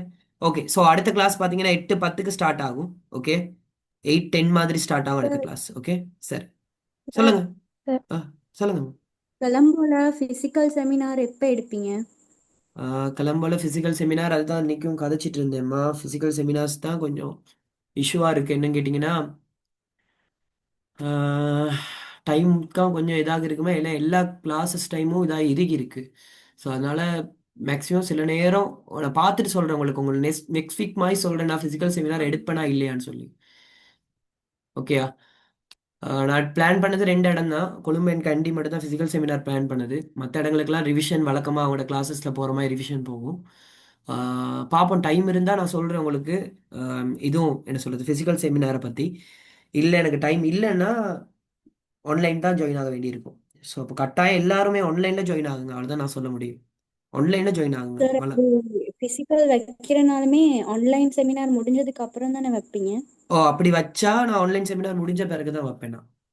பெரும்பாலும் ஆன்லைன் ஓகே செமினார் சார். முடிகிற நேரம் தான். ஃபர்ஸ்ட் செஷன் ஒன்று முடியுமே, ஃபர்ஸ்ட் செஷன் முடிந்த பிறகு தான் நான் டார்கெட் பண்ணுவேன்.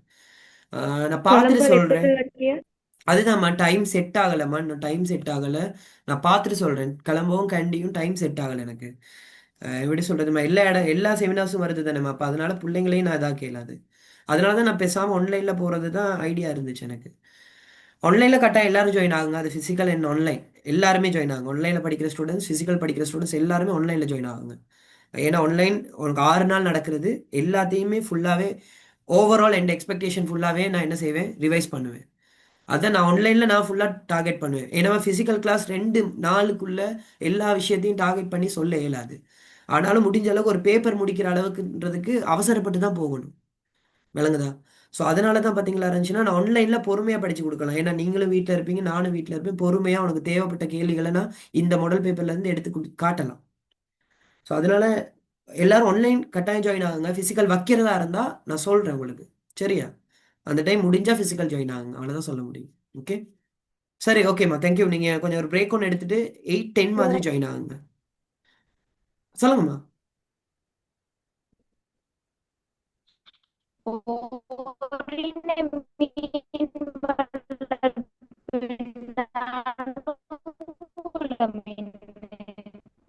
விளங்கலம்மா, நீங்கள் பேசுறது இதாகுது, கிளாஷ் ஆகுது. சார் சொல்லுங்க சொல்லுங்க ஓ- சொல்லுங்க. ஓரின மீன் லெப்பிட வளர்ப்பின் அனுகூலம் என்ன? ஓ, இப்போ நல்லா கவனிச்சுக்கோம்மா. ஓரின மீன் ஓ, சரி. ஓ, மீன் வளர்ப்பின் ம், அனுகூலம் என்ன? கவனிங்க. ஓரின மீன் வளர்ப்பிட அனுகூலம் என்னன்னு கேட்டிங்களா இருந்துச்சுன்னா, ஒரு ஒரு மீன் நாங்கள் ஓரின மீன் அதான் சரி. ஓ வளர்ப்பின் ஓ ஓ ஓ ஓ ஓ அனுகூலம் என்ன? சரி சரி சரி. ஓரின மீன் அனுகூலம். ஓரின மீன் வளர்ப்பிட அனுகூலம் என்னன்னு கேட்டிங்கன்னா, ஒரு மீன் தான் நம்ம வளர்க்க போகிறோம். இப்போ அந்த மீன்களில் அப்படி நாங்கள் வளர்க்கும் போது நீரின் தரம் பார்த்தீங்களா இருந்துச்சுன்னா, நாங்கள் அந்த அளவுக்கு கவனம் செலுத்தணும்னு அவசியம் இல்லை. அதாவது பல்லின மீன் வளர்ப்பில் நாங்கள் பிரதிகூலம் பார்த்தோம் தெரியுமா? அது அப்படியே ஆப்போசிட் எழுதுனா தான் ஓரின மீன் வளர்ப்பிட அனுகூலம் அது. அதாவது இப்போ பல்லின மீன் வளர்ப்பில் எங்களுக்கு ஊனின மீன்களை வளர்க்க இயலாது. ஆனால் ஓரின மீன் வளர்ப்பில் நாங்கள் ஊனின மீன்களை நாங்கள் என்ன செய்யலாம், ஒரே தொகுதிக்குள்ள வளர்த்தெடுக்கலாம். விளங்குதா? அடுத்தது ஓரின மீன் வளர்ப்புல பார்த்தீங்கன்னா இருந்துச்சுன்னா, ஒரு மீன் சம்பந்தப்பட்ட அறிவு தானே எங்களுக்கு இருக்கணும். அதனால பார்த்தீங்களா இருந்தா அந்த மீன் வளர்க்கும் போது, ஓரின் மீன்னா ஒரு மீன், ஒரு இன மீனை நாங்கள் வளர்க்கும் போது பார்த்தீங்கன்னா, அந்த நீர் வளர்ப்பு தொகுதியில நீரின் தரம் பற்றி நாங்கள் நிதமும் அவதானிக்கணும்னு அவசியம் இல்லை. எங்களுக்கு தெரியும் தானே அந்த மீன் எப்ப கழிவுகள் இடும், அந்த மீன் எப்ப பார்த்தீங்களா இருந்துச்சுன்னா அதுக்கு எப்ப நீரை துப்பராக்கன்றது எங்களுக்கு தெரியும். ஏன்னா அது ஒரு இன மீன் மட்டும் தான் நம்ம இருக்கு. பல்லின மீன் வளர்ப்பு அப்படி இல்லை. பல்லின மீன் வளர்ப்புல நீரின் தரம் தொடர்பாக நிதமும் கவனிக்கணும். ஏன்னா வெவ்வேறு வகையான மீன்கள் இருக்கு தானமா. வெவ்வேறு வகையான மீன்கள் வெவ்வேறு டைம்ல கழிவுகள் இடும். வெவ்வேறு டைம்ல அதுல இனப்பெருக்க முறைகள் இருக்கும். அதுல வெவ்வேறு பருவங்கள் இருக்கும். அந்த விஷயம் இருக்கு. அடுத்தது ஓரின மீன் வளர்ப்புல பத்தி ஆரம்பிச்சுன்னா அறுவடை செய்வது இலகு. பல்லின மீன் வளர்ப்பு மாதிரி இல்ல. பல்லின மீன் வளர்ப்புல அறுவடை செய்யும் போது அறுவடை பருவத்தை எட்டாத மீன் குஞ்சுகளும் மாட்டும் மாட்டும் எங்களுக்கு அறுவடையின் போது. ஆனா ஓரின மீன் வளர்ப்புல பாத்தீங்களா இருந்துச்சுன்னா அந்த பிரச்சனை இருக்காது. அறுவடை செய்வது என்பது இலகு. ஏன், ஒரே பருவத்தை அடைந்த மீன்களை தானே வளர்க்க போறோம். அப்ப அறுவடை செய்வது என்பது எங்களுக்கு இலகு. ஓகேயா? கிளியரா? Sir இடப்பரப்பு குறைவுங்கிறது master. குறுகியது புரியல வேணுமா? புரியல என்னது? ஓ, இந்த மீன் வளர்க்கறதுக்கு இடப்பரப்பு குறுகிய இடப்பரப்பு தேவையா இல்ல அதிக இடப்பரப்பு தேவையா? கவனிங்க. பல்லின மீன் வளர்ப்புக்கு தான் பாத்தீங்களா இருந்தா எங்களுக்கு ஒரு அதிக அளவு இடப்பரப்பு தேவை. ஆனா அதிக அளவு இடப்பரப்பை நாங்க என்ன செய்து கொள்வோம்னா வினைத்திறனாக பயன்படுத்திக் கொள்வோம் பல்லின மீன் வளர்ப்புல. ஆனா ஓரின மீன் வளர்ப்புல பாத்தீங்களா இருந்தா எங்களுக்கு குறைந்த இடவசதி இருந்தால் போதுமானது. காரணம் என்னன்னு கேட்டீங்கன்னா, ஒரு இன மீனத்தை நாங்க வளர்க்க போறோம். எத்தனை மீன்கள்னு பார்த்து எவ்வளவு இடப்பரப்புன்னு சொல்லி நாங்க குடித்தொகை இடத்தையே கணிச்சு நாங்க என்ன செய்யலாம்னா அந்த குறிப்பிட்ட இடப்பரப்புக்குள்ள மீன்களை வளர்த்து கொள்ளலாம். விளங்குதா? இதே பல்லின மீன் வளர்ப்பா இருந்தா எத்தனை மீன் குஞ்சுகள் நாங்க போட போறோம், என்னென்ன வகையான மீன் குஞ்சுகள் போட போறோம், எவ்வளவு மீன் குஞ்சுகள் போட போறோம்ன்ற அளவீடுகள்லாம் எடுக்கணும் நம்ம. கட்டாயம் பல்லின மீன் வளர்ப்புல. ஓரின மீன் வளர்ப்புல அவ்வளோ தேவையில்லை. குடித்து அடர்த்தியை கணிச்சாச்சு, மீன்களை பார்த்தீங்களா இருந்தா குளத்துக்கு அறிமுகப்படுத்தியாச்சு. விளங்குதா? ஸோ அப்போ இடவசதியை பொறுத்த வரைக்கும் பார்த்தீங்களா இருந்துச்சுன்னா வினைத்திறனா பயன்படுத்துறது யார் அப்படின்னு கேட்டால் பல்லின மீன் வளர்ப்பு தான். பல்லின மீன் வளர்ப்புல நீர் வளர்ப்பு தொகுதியில அனைத்து படைகளும் பார்த்தீங்கன்னா எல்லா நீர்ப்படைகளும் பயன்படுத்த முடியும். ஆனால் ஓரின மீன் வளர்ப்புல அப்படி இல்லை. ஓரின மீன் வளர்ப்புல ஒரு இடவசதி இருந்தால் அந்த இடவசதியில குறிப்பிட்ட பகுதி மட்டும்தான் பயன்படுத்தப்படும். கிளியரா? ஓ சார். சரிம்மா, ஓகே, சரி, ஓகே, தேங்க்யூ, பாய்.